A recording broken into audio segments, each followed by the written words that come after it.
I am Pedro Cieza de León, born in Llerena, Spain, around the year 1518 or 1520, the son of Lope de León, a humble shopkeeper, and Leonor de Cazalla, a native of my town.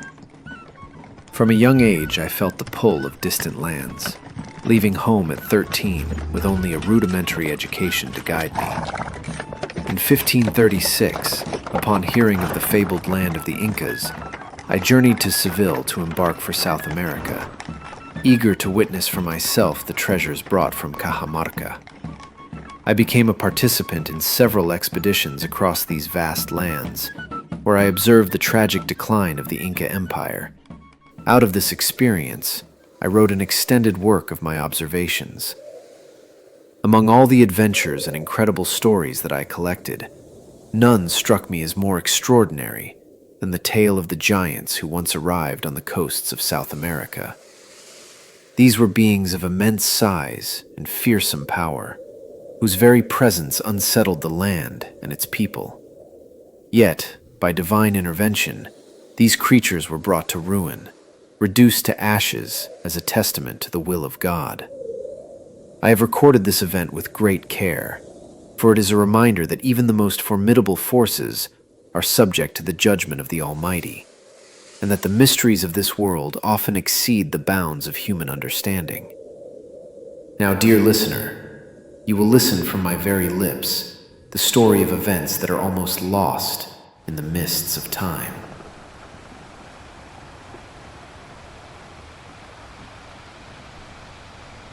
At the beginning of this work, I gave a detailed account of all the ports along the coast of Peru, from Panama to the border of Chile. As this is a very long stretch of coastline, there is no need to repeat that information here. I have also already described the main settlements in this province. There are, however, stories about giants said to have landed on the coast at Santa Elena, within the jurisdiction of the city of Puerto Viejo, which deserve mention. I will recount what I have been told, setting aside the many exaggerated versions repeated by the common people.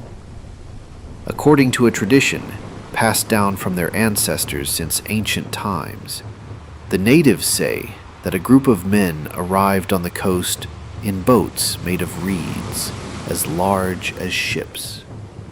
These men were enormous. From the knee down, each of them was as tall as a full-grown man of average height. Their bodies were proportionate to their size, but their appearance was terrifying. Their heads were huge, with hair hanging down to their shoulders, and their eyes were as large as small plates. They had no beards. Some wore animal skins, while others wore nothing but their natural covering. No women accompanied them. After arriving, they built a settlement, and the locations of their houses can still be shown today. Because there was no fresh water nearby, they dug very deep wells, remarkable works that clearly required immense strength. These wells were cut directly into solid rock until water was reached, then lined with stone from top to bottom so solidly that they are likely to last for centuries. The water from these wells is clean, healthy, and so cold that it is especially refreshing to drink. Once their village and wells were established, these giants consumed all the food they could find in the surrounding area. A single one of them ate more meat than 50 local people combined. Even so, the land could not supply enough food to sustain them, so they caught large quantities of fish from the sea using nets and other tools. The local people hated them because the giants abused their women, killing them in the process, and also killed the men. The natives attempted to unite against these invaders, but they were too few to defeat them, and their alliances failed. All the natives agree that God punished the giants in proportion to their crimes. While they were gathered together, engaged in their sinful acts, a terrifying fire descended from the sky with a great roar. From within the flames appeared a radiant angel holding a shining sword, who struck them down in a single blow. The fire consumed them all. Only a few bones and skulls remained, which God allowed to survive the flames as a reminder of this punishment. This is the story told about these giants, and many believe it because enormous bones have been found in the area and continue to be discovered. I have spoken with Spaniards who saw part of a double tooth so large that they believed a complete one would have weighed more than half a butcher's pound. They also saw a fragment of a shin bone of astonishing size. These men attest to what they saw, and the ruins of the settlement can still be visited, along with the wells and cisterns said to have been built by the giants.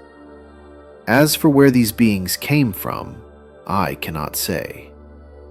In the year 1550, while I was in Lima, the city of the kings, I heard that during the rule of Don Antonio de Mendoza, as Viceroy of New Spain, bones were discovered belonging to men even larger than the giants described here. I also heard that earlier discoveries of giant bones had been made in an ancient tomb in Mexico or elsewhere in that kingdom.